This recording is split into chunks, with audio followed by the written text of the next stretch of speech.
Presiden ke-7 Joko Widodo selesai menjalani pemeriksaan kasus tudingan ijazah palsu di Polresta Solo, Jawa Tengah pada Rabu 23 Juli siang. Jokowi keluar dari ruang pemeriksaan sekitar pukul 13.15 waktu Indonesia Barat, didampingi sejumlah kuasa hukumnya. Sejumlah dokumen dibawa Jokowi saat mendatangi Mapolresta Solo, terutama ijazah dari SD hingga perguruan tinggi. Jokowi langsung masuk ruang pemeriksaan. Tim pemeriksa Jokowi berasal dari Polda Metro Jaya yang memang menangani kasus ini. Saat keluar ruang pemeriksaan, Jokowi langsung ditemui wartawan yang telah menunggu. Ia mengaku mendapat sekitar 45 pertanyaan dari tim penyidik Polda Metro Jaya. Ya, tadi pemeriksaan oleh penyidik ada 45 pertanyaan, yang 35 sudah pertanyaan yang lalu tapi direview kembali, dan yang baru 10 pertanyaan. Dan semuanya saya jawab sesuai dengan yang saya tahu, yang terjadi apa adanya. Sepil apa saja pertanyaan yang baru? Yang baru tadi mengenai Mas Dian Sandi, apakah kenal, kapan pernah bertemu, apakah saya yang meminta untuk memposting ijazah saya. Semuanya saya jawab bahwa saya bertemu di rumah saat Mas Dian Sandi bersilaturahmi dan meminta maaf karena telah memposting ijazah S1 saya. Dan juga yang kedua, saya juga tidak memerintahkan untuk memposting ijazah itu di media sosial. Saya jawab apa adanya. Kemudian juga yang kedua mengenai Pak Insinyur Kasmujo, saya sampaikan bahwa beliau itu adalah dosen pembimbing saya, dan memang dosen pembimbing saya. Tapi untuk dosen pembimbing skripsi memang bukan Pak Kasmujo, tapi Profesor Dr. Insinyur Ahmad Sumitro. Sementara itu, kuasa hukum Jokowi, Yakub Hasibuan berkata, kliennya diperiksa bersama 10 saksi lain. Pemeriksaan berlangsung sekitar 3 jam dengan materi berupa pendalaman sejumlah hal, seperti kuliah kerja nyata KKN Jokowi dan dosen pembimbingnya.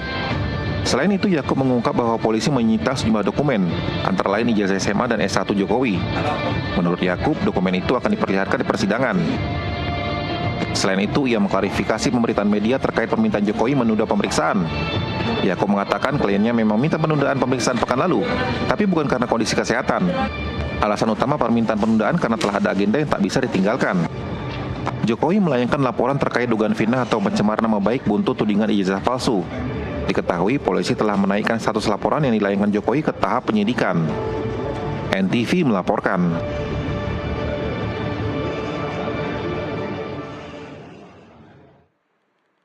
Pemirsa, apa saja yang digali dari saksi Jokowi dan siapa tersangka kasus yang sudah berstatus penyidikan ini? Kita akan berbincang bersama narasumber yang sudah hadir di studio kami. Ada kuasa hukum terlapor kasus pencemaran nama baik Jokowi, Tifauzia Tiasuma Abdullah Al-Katiri, dan juga melalui sambungan Zoom kita sudah bergabung dengan kuasa hukum saksi Jokowi, Firman Pangaribuan. Selamat sore Pak Abdullah. Selamat sore. Terima kasih sudah hadir di studio kami. Ya. Dan selamat sore juga Pak Firman.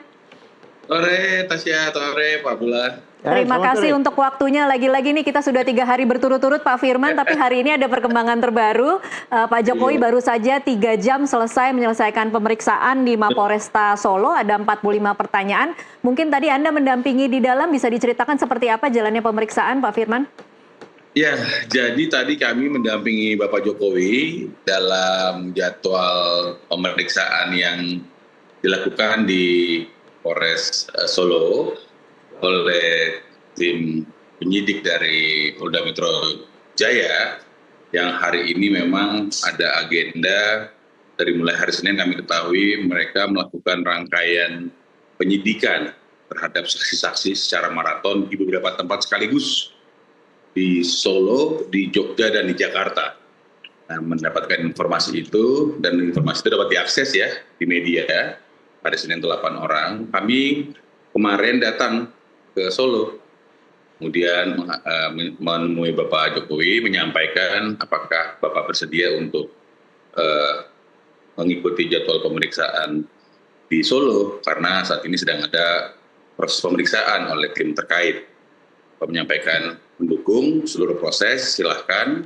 Dan setelah itu kami menyampaikan kepada tim, dan tim memberikan kami kesempatan hari ini memberikan jadwal pemeriksaan hari ini jam 10 pagi tadi.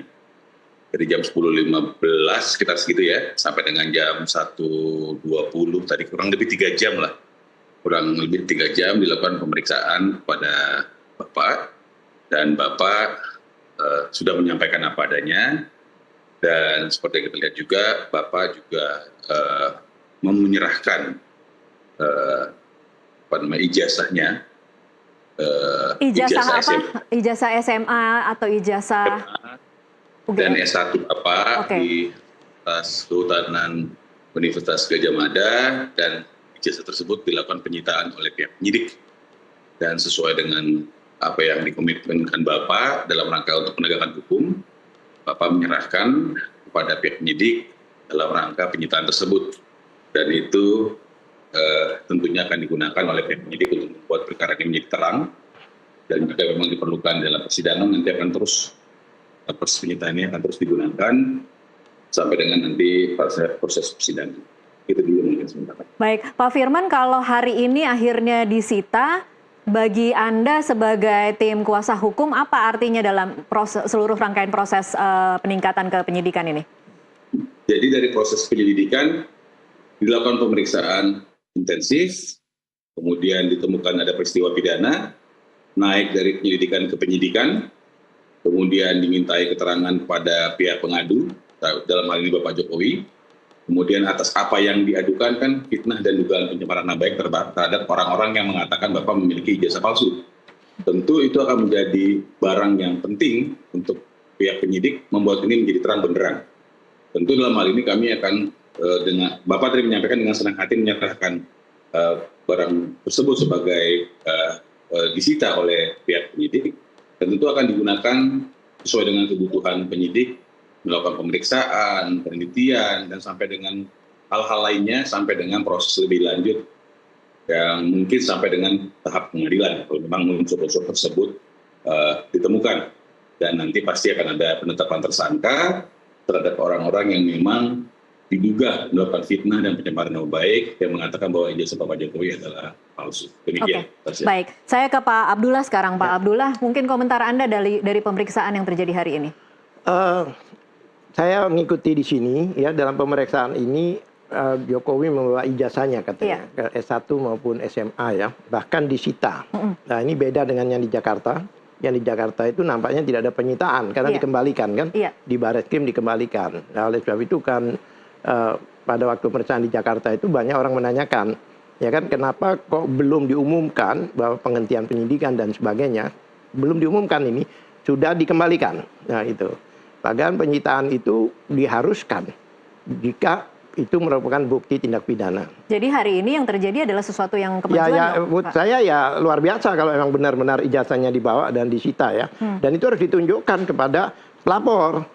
Ya kan? Oh, Anda harapannya polisi kemudian iya dong, menunjukkan kan harus tahu nih jasa ya, bukan disita terus disimpan. Ini kan masalahnya kan antara pelapor dan terlapor. Itu mungkin teman-teman di sana itu terlapor kan, dan terlapor, bukan antara pelapor dan polisi gitu loh. Jadi kalau terlapor itu dikatakan mengatakan ijazahnya itu palsu dan sebagainya, ya tunjukkan. Nah ini loh ijazahnya. Nah, jadi benar nggak itu ditunjukkan, itu pertanyaan saya. Oke, itu hari ini belum kita lihat ya? Belum tahu. Oke. Apakah cuma disimpan terus dikembalikan, ya kan? Hanya ditaruh di lemari terus dikembalikan lagi seperti yang di Jakarta, ya kan? Nah itu kami belum tahu. Mudah-mudahan tidak. Oke. Untuk mencegah prasangka seperti itu sebenarnya kita harapannya polisi kan akan menunjukkan ya. Iya. Oke. Experience is the best teacher kan. Oke, baik. Pak Abdullah, ini kan saat ini statusnya memang sudah dinaikkan ke penyidikan. Yang di mana ini? Ini yang kan di Polda, di Polda. Okay. Yang pencemaran nama baik, yang fitnah dan pencemaran nama baik. Nah, nama klien Anda termasuk salah satu yang ada di daftar list SPDP. Dari Anda sendiri dan tim kuasa hukum, kira-kira strateginya apa setelah ini, Pak? Kami belum bicara strategi, bahkan kami ingin menanyakan ke penyidik, ya kan? Ini perbuatan pidananya yang bagaimana dan apa? Karena kan dicampur itu. antara laporan yang dilakukan oleh Jokowi sendiri maupun laporan yang dilakukan oleh teman-teman kelompok-kelompok Pradi dan sebagainya, Pradi Bersatu dan sebagainya. Nah, ini juga saya heran juga di satu surat pemberitahuan dimulainya penyidikan di satu itu ada 2 perkara yang sebenarnya objeknya beda, subjeknya beda, tempusnya beda, lokusnya peristiwanya beda. Kok bisa jadi satu? Ini perlu dipertanyakan. Kami kan juga ahli hukum, ya kan? Kami juga penegak hukum juga, ya kan? Kami mau menanyakan karena saya lihat yang dilaporkan Jokowi itu pencemaran nama baik, ya kan? Oke, anggap aja begitu ya. Kemudian dicemarkan orang-orang ini penghasutan, kemudian ujaran kebencian, kebohongan dan sebagainya. Jadi kalau saya ilustrasikan ada 2 peristiwa. Di satu peristiwa yang berbeda, di satu tempat itu ada pencurian. Ya, subjeknya beda, objeknya beda pencurian. Di tempat lain pemerkosaan contohnya. Nah, masa digabung jadi satu seperti itu? Ya ini yang perlu kita pertanyakan. Ya kan, mekanismenya dan sebagainya. Saya pikir ini ada sesuatu yang aneh dan janggal. Kenapa 2 peristiwa yang berbeda dicampur jadi satu? Itu. Jadi kami meskipun ini sama-sama tentang ijazah Jokowi yang diduga palsu. Iya, masalahnya kan laporan bukan pencurian dan pemerkosaan. Tapi kan ini kan penghasutan. Apa hubungannya dengan penghasutan? Kemudian ada istilahnya pencemaran nama baik, ujaran kebencian. Nah, ini harus dibuktikan. Karena pasal-pasal itu tidak kena. Karena 160 penghasutan itu jelas dulu itu deliknya formil. Jadi orang baru ngomong aja itu sudah dikatakan potensi bisa dipidana. Tapi sekarang enggak.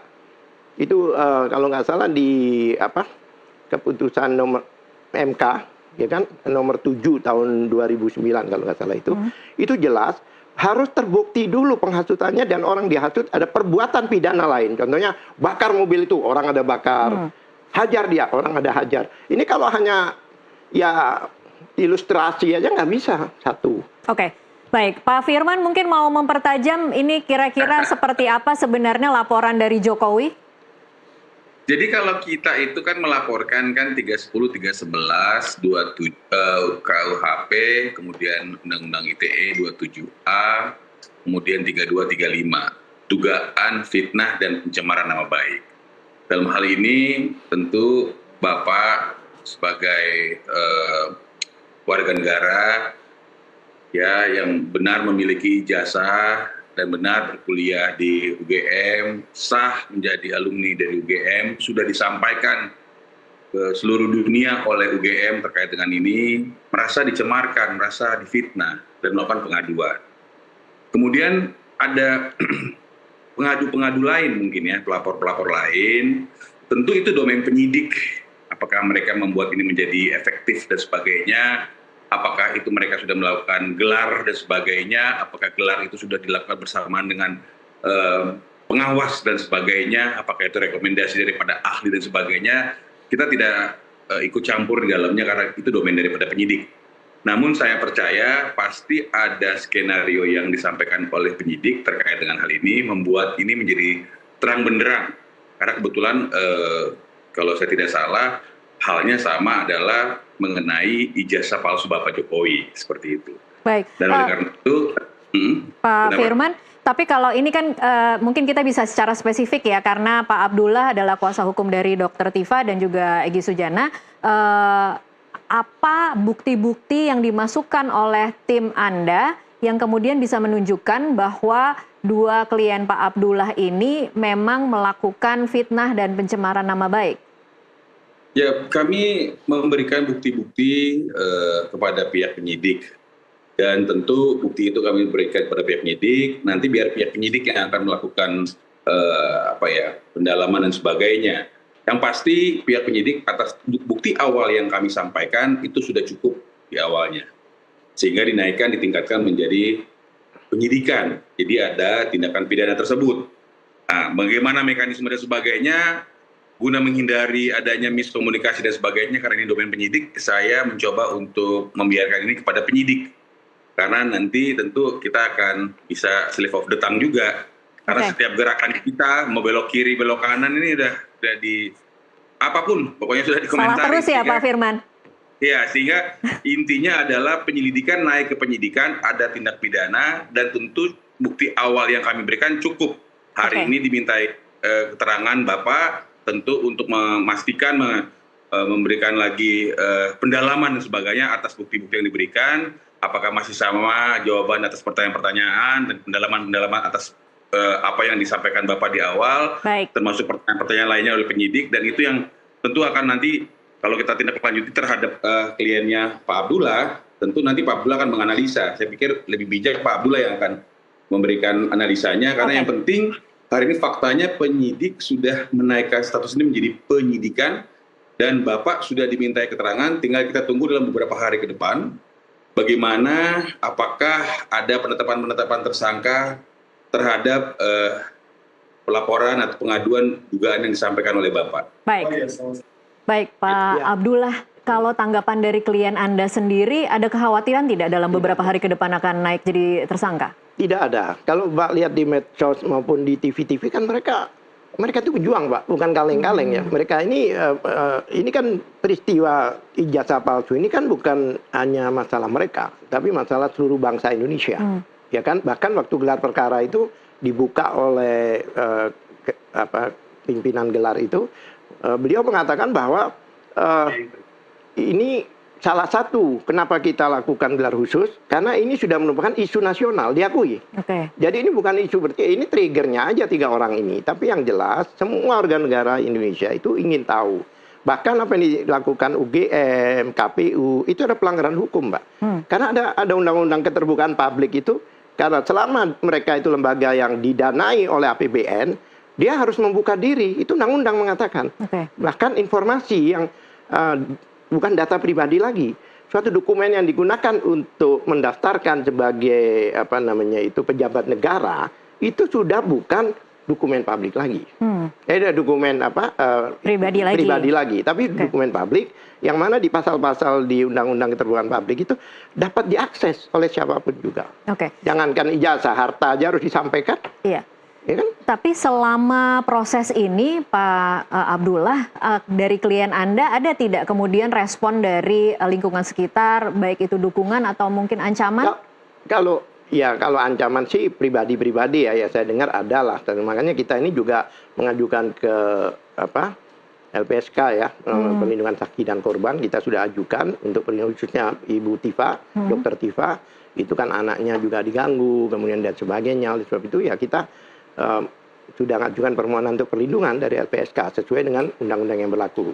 Itu yang kami Pertanyaannya lakukan. Balik lagi Pak, kok mengapa tidak ada kekhawatiran bahwa kemudian ini kan nanti akan bisa benar-benar terjerat kasus pencemaran nama baik? Karena begini Mbak, kami kan paham pencemaran itu bukan 310 ya, tadi dikatakan pencemaran nama baik ya.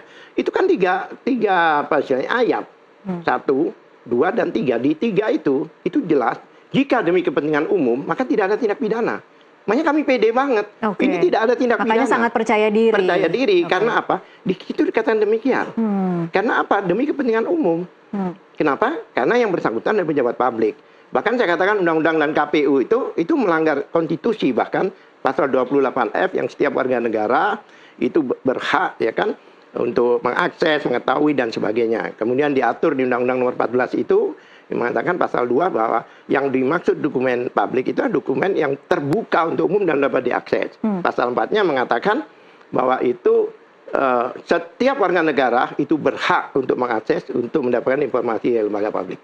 Dari Dokter Tifa sendiri ada tidak komunikasi dengan 11 orang lainnya yang ada di dalam list SPDP dan ya, boleh. Ya, dan kira-kira kalau komunikasi di antara mereka ini sebenarnya tujuan akhirnya harapannya seperti apa sih sebenarnya? Begini, kan ini kan peristiwa kemarin itu kan peristiwa ya ada satu peristiwa berapa tahun yang lalu 2002 kalau nggak salah itu kan ada satu orang dipidana gara-gara ijazah ini tidak dimunculkan di persidangan, namanya Bambang Tri. Yang mana karena mereka yang jaksa itu yang menuduh, jaksa itu harus menunjukkan ijazahnya, tapi tidak, ya kan? Jadi istilahnya apa ya? Mereka itu dihukum hanya karena asumsi aja gitu, bukan berdasarkan karena dikatakan oleh mereka juga siapa yang menuntut dia harus buktikan. Pada waktu menghukum orang itu dengan pasal kebohongan loh ya, jangan lupa. Kalau dikatakan orang ini bohong, aslinya mana kan begitu? Dan itu konon kabarnya fotokopi. di dalam hukum pidana maupun perdata tidak boleh fotokopi. Meskipun ada fotokopi di legat, aslinya harus ditunjukkan. Ini tidak. Oleh sebab itu, pelapor waktu itu lawyernya juga Egy Sujana, TPUA, makanya dia ke UGM dengan baik-baik, bersurat dan diterima oleh rektor, kemudian diterima oleh Jokowi, ya kan? Dan orang tiga ini ikut sebagai saksi. Dan sesuai pasal 10 Undang-Undang perlindungan saksi dan korban, jika sudah melapor lebih dulu, mengadukan lebih dulu, tidak boleh dilaporkan balik. Baik itu pelapor maupun saksi. Mereka pada waktu ke sana itu sebagai saksi, mereka melihat. Walaupun kapasitasnya ya, walaupun mereka itu juga ahli. Tapi in this case, itu mereka saksi. Itu nggak bisa, harus sampai inkrah dulu, wajib ya dihentikan. Ini kan enggak. Sekarang konstitusi dilanggar, undang-undang dilanggar, bahkan Perkap Kapolri sendiri dilanggar. Bagaimana menegakkan hukum dan pelanggaran hukum? Pak Firman sudah tertawa-tertawa ini. Saya lihat di Zoom, mungkin ingin menyampaikan sesuatu, Pak Firman? Ya, itu point of view daripada Pak Abdullah ya. Saya hanya ingin menyampaikan hati-hati dalam memberikan statement. Ya. Tentu apa yang disampaikan itu kan boleh-boleh saja disampaikan seperti itu. Tapi saya ingin dengan tegas membantah bahwa ini kan Pak Jokowinya kan ijazahnya kan asli dan sudah disampaikan oleh UGM, sudah disampaikan oleh KPU, mungkin sudah disampaikan juga oleh seluruh partai politik yang mendukung Bapak. Seperti ya, digunakan dari mulai wali kota, gubernur, presiden 2 periode, seperti itu. Jadi buat saya itu sudah final. Informasi mengenai Bapak adalah alumni UGM Fakultas Kehutanan dan merupakan alumni dan memiliki jasa yang asli, dan itu sudah tidak terbantahkan. Namun kalau ada diduga yang tadi disampaikan kemudian dan sebagainya, saya silakan saja. Karena kalau ada produk yang memang menyatakan itu seperti yang disampaikan, baru silahkan.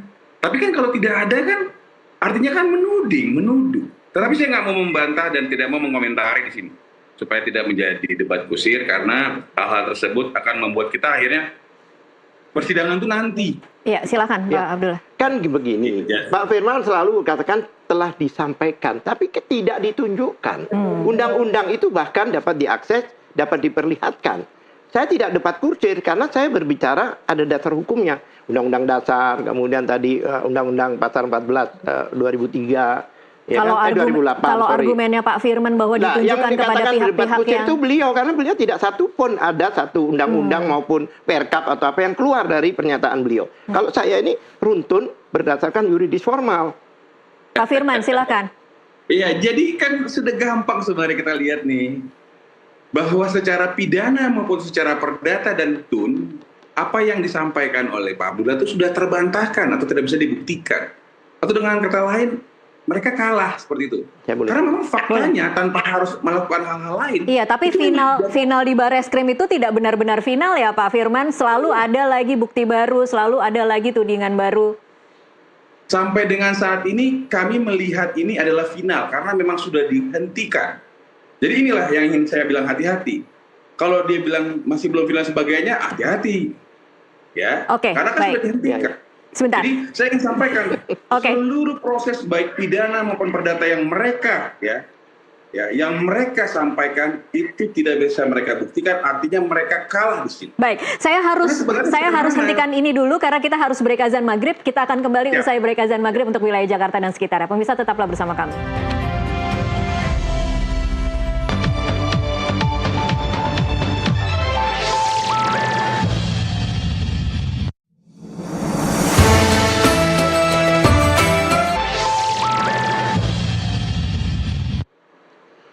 Pemirsa, terima kasih Anda masih terus menyaksikan NTV Prime. Kita lanjutkan perbincangan. Saya ke Pak Abdullah sekarang. Pak Abdullah, tadi kan memang sedikit memanas sebelum break azan maghrib. Mungkin ada komentar, tapi juga yang saya ingin tahu karena tadi bincang-bincang kita off air, Pak Abdullah mengatakan bahwa sempat hadir dalam gelar perkara. Ini yang sebenarnya semua orang bertanya-tanya, apa isinya?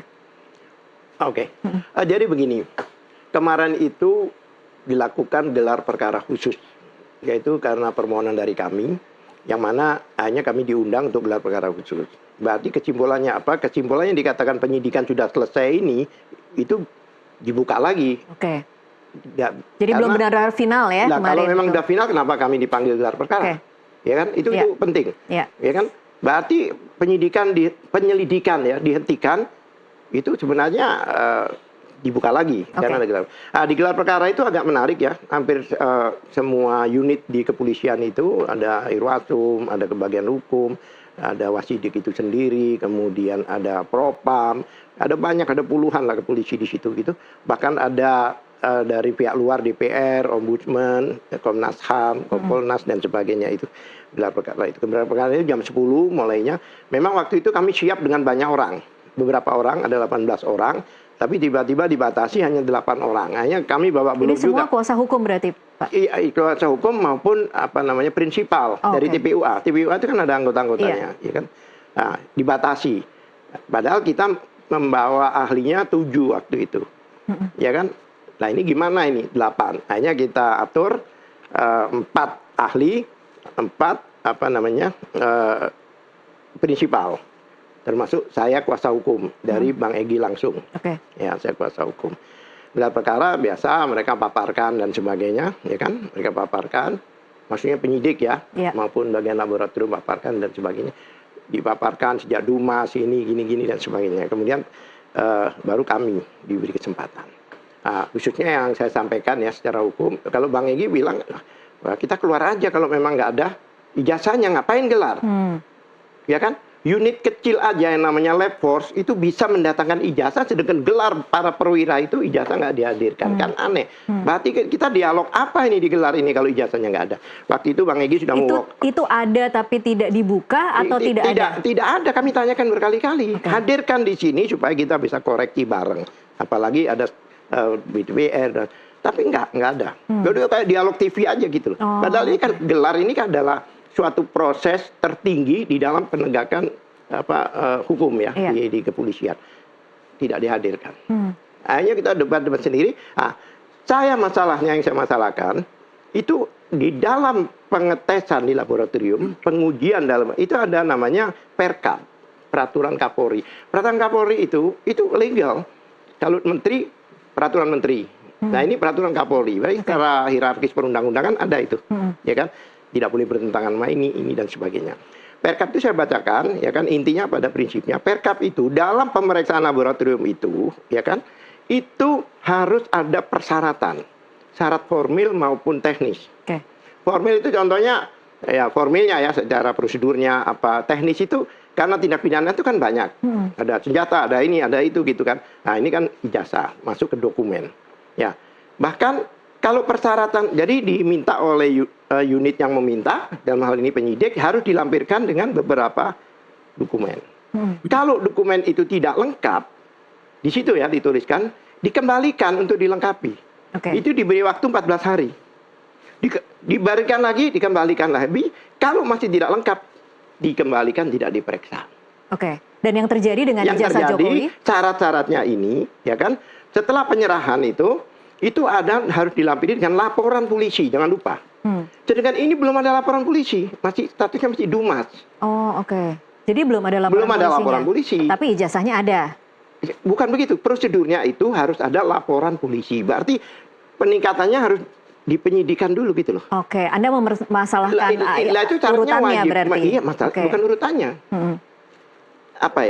Lampirannya ya, lengkapnya formilnya gitu. Itu harus ada laporan polisi. Dan laporan polisi itu biasanya ada nomor laporan, ada peristiwanya apa, kemudian pasal-pasalnya mana. Pasal yang di Bareskrim itu pasal pemalsuan surat. Kalau 263 dan 266 itu saya mungkin untuk pemirsa mungkin tidak tahu pasal-pasal ya. Yang penting peristiwanya seperti ini, ya kan? Nah, karena itu ada nomor laporan, kemudian ada peristiwanya. Jadi hasil gelar di sini tidak bisa digunakan di Polda. Karena permasalahannya lain. Satu. Ya. Kemudian syarat berikutnya adanya saksi dan tersangka. Nah, ini menarik. Tersangka itu selalu dalam proses itu di terakhir, bukan di depan. Jadi bagaimana ada tersangka ini masih Dumas? Ya kan itu. Padahal itu harus dikembalikan kan? Ya. Ketiga, harus ada itu tadi, berita acara penyitaan. Ya, mana mungkin disita dikembalikan? Itu tidak boleh dikembalikan itu. Anda mau mengatakan bahwa dalam Tidak gelar ada berita perkara itu acara. ada banyak cacatan ya berarti? Bukan cacatan, persyaratannya tidak memenuhi. Oke, Oleh baik. sebab itu pemeriksaan laboratorium itu tidak sah. Tidak sah. Oke, Pak Firman ada komentar? Ya, ya jadi gini loh pemirsa semua ya. Kan ini sudah jelas ijazah Pak Jokowi itu asli digunakan sama Bapak dalam berbagai kesempatan. Pengeluar ijazah sudah menyampaikan ijazah Bapak asli dan Bapak adalah sah sebagai alumni UGM Fakultas Kehutanan. Jangan dipaksakan itu menjadi ada pemalsuan. Ya, ini dulu nih. Jadi yang disampaikan sama Pak Abdullah, mohon maaf nih Pak Abdullah, itu penyesatan. Lah wong ini asli, kok dipaksakan prosesnya seakan-akan ada tindak pidana? Yang ingin saya sampaikan, ketika itu memang ada pengaduan dan tidak ada unsurnya dan dihentikan, ya selesai. Kenapa harus dipaksakan ini menjadi, ya lihat ini seperti ini dan sebagainya, ada perkap. Yang disampaikan perkap pun adalah perkap mengenai penyidikan. Yang mana hari ini kita sampaikan dalam proses penyidikan, Bapak tadi disita ijazah aslinya. Jadi kenapa harus jadi pusing muter-muter gitu loh. Jadi intinya itu sudah dihentikan, tidak ada unsurnya. Ya. Dan Pak, itu ya. sudah disampaikan, walaupun ada gelar khusus segala macam itu adalah dalam rangka untuk membuat ini terang. Tidak ada proses yang salah pada proses kemarin. Oke. Tidak ada prosedur yang dilanggar. Ya. Semua tadi disampaikan, semua hadir, baik penyidik, baik pengawas, baik Kompolnas dan sebagainya. Ini tidak ada yang salah. Baik. Sehingga saya sampaikan supaya ini lurus kepada masyarakat. Iya. Dan saya sampaikan hati-hati kita dalam, jangan sampai ada nanti ujaran-ujaran lain yang akhirnya menyesatkan. Saya hanya menyampaikan hari ini adalah fokus kepada laporan dugaan fitnah. Baik, Pak Firman, saya kasih kesempatan dulu ke Pak Abdullah ingin menanggapi. Iya, kan begini, kalau memang sudah dihentikan, kenapa ada gelar perkara? Tolong dijawab, Pak. Ya tanya penyidik. Kan Karena kalau itu- Bapak katakan bahwa itu penyelidikan sudah dihentikan, Tidak ada. kenapa ada gelar perkara? Itu pertanyaan saya. Satu. Ya kan, kedua, kenapa ijazah itu belum diumumkan sudah dikembalikan? Mana aturannya? Karena ijazah itu kan disampaikan dalam proses penyidikan ini, penyelidikan kemarin, itu kan kita serahkan secara baik-baik. Oke. Kalau berarti penyelidikan beda, diatur di mana? Tidak ada, pemeriksaan itu hanya diatur. Sudah disampaikan oleh penyidik. Nah, Ada artinya kalau memang ada aturan, kalau dalam penyelidikan tidak perlu penyitaan, kan ada aturannya. Aturannya Tidak di ada. mana? kabar dalam proses penyelidikan dibolehkan. Nah, ini untuk melakukan- penegakan hukum, Pak. Due process of law ini. Nggak bisa begitu aja dikembalikan, nggak dipinjam. Oke lah, kalau itu barang motor contohnya, yang digunakan untuk mencari rezeki, boleh dipinjam pakai, itu pun ada pinjam pakai. Ini ijazah disimpan dari Polri, dikembalikan, bahkan pada waktu diumumkan ke wartawan, tidak ditunjukkan. Sekarang kalau yang lain kenapa? Narkoba ditunjukkan, pernah nggak ada?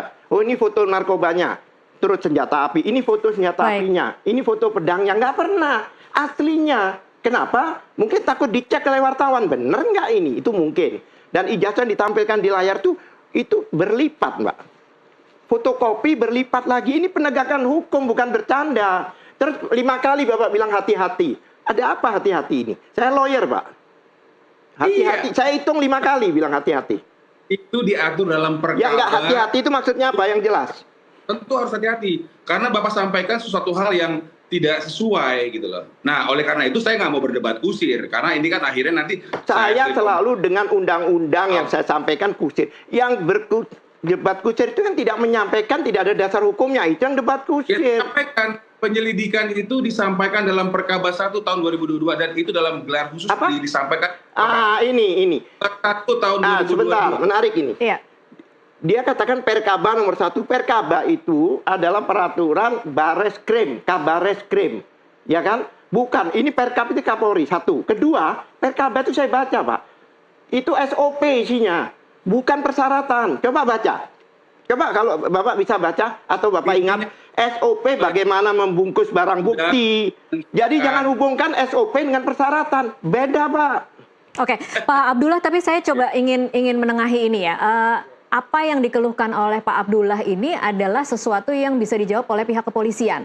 Apakah artinya Anda merasa bahwa memang pihak kepolisian tidak netral dalam menangani kasus ini? Bukan tidak netral, menurut saya, ya kan, polisian kan begini, atas itu kan baru penyelidikan. Penyelidikan itu untuk mencari ada tidaknya tindak pidana, penyelidikan ya. Saya tanya, kan harusnya polisi yang jelaskan ke saya, apa tindak pidananya? 310 yang ayat 3 menyatakan demi kepentingan umum tidak bisa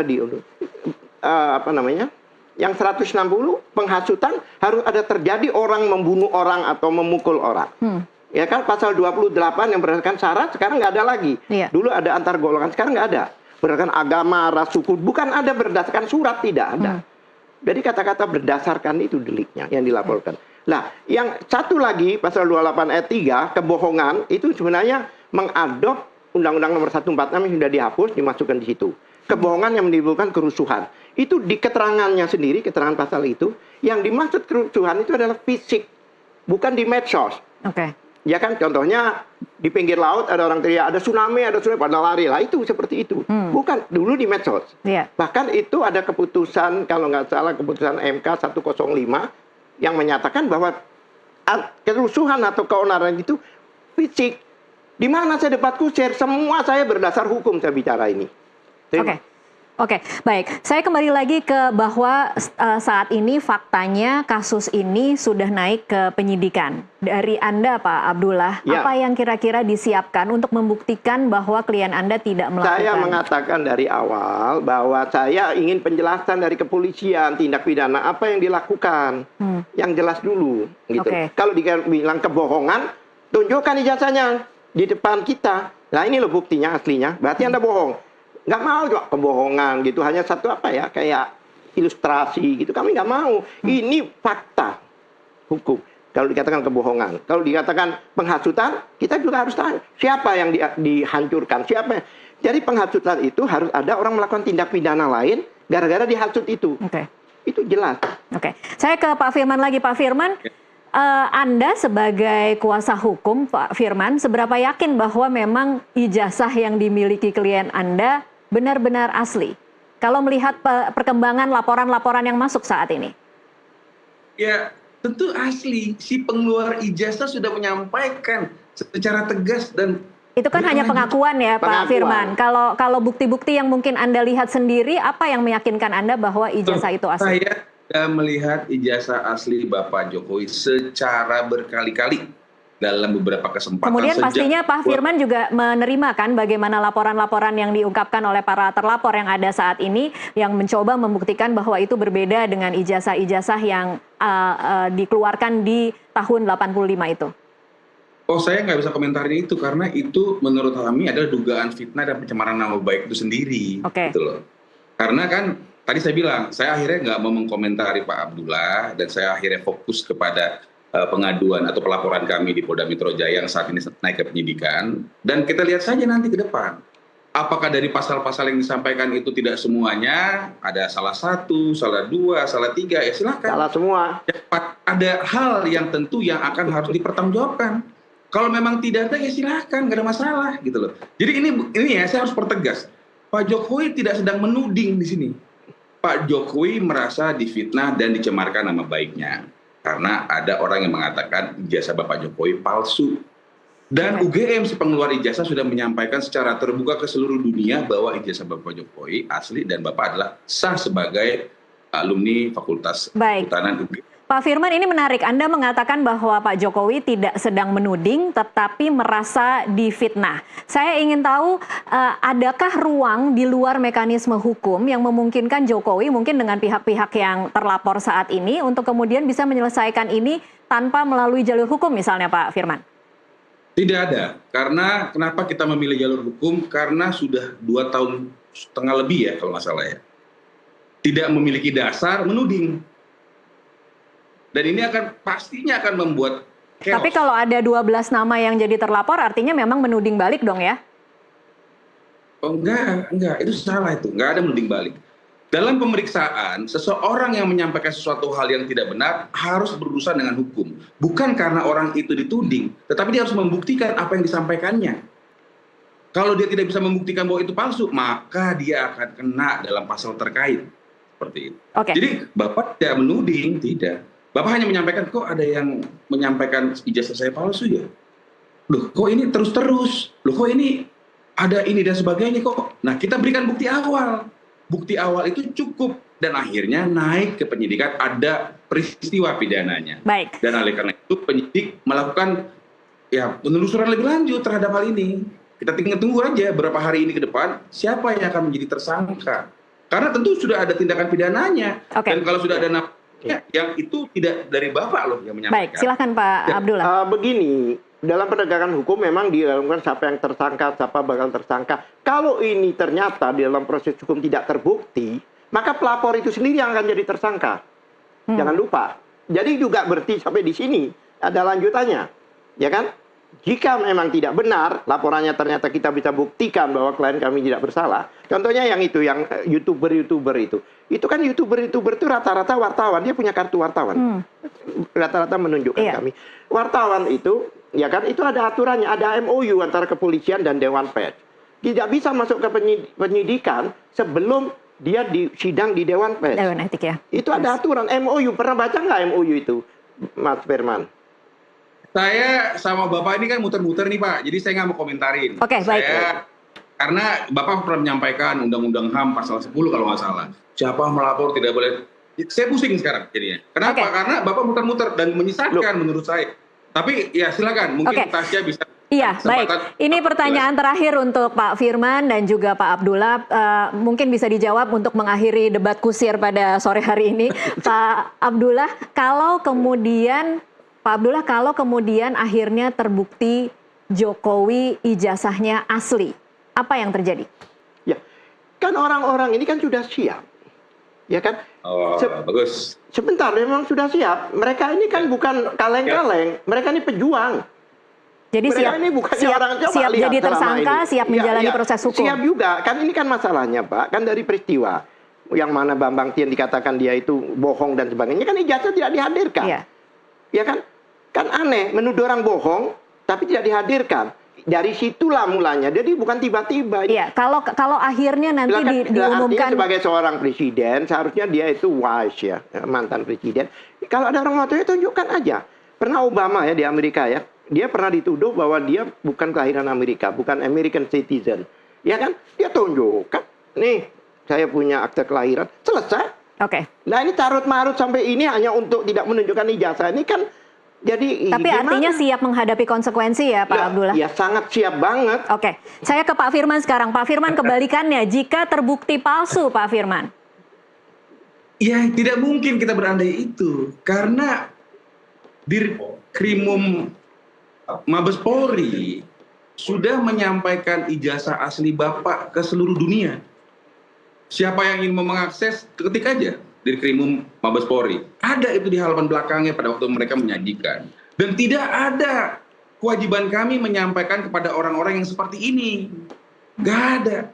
Dikasih pun problem lagi. Jadi Anda sangat percaya diri bahwa tidak mungkin akan terbukti palsu ya? Bukan soal kalau percaya diri pasti. Karena si pengeluar ijazah sudah menyampaikan. Itu udah pasti.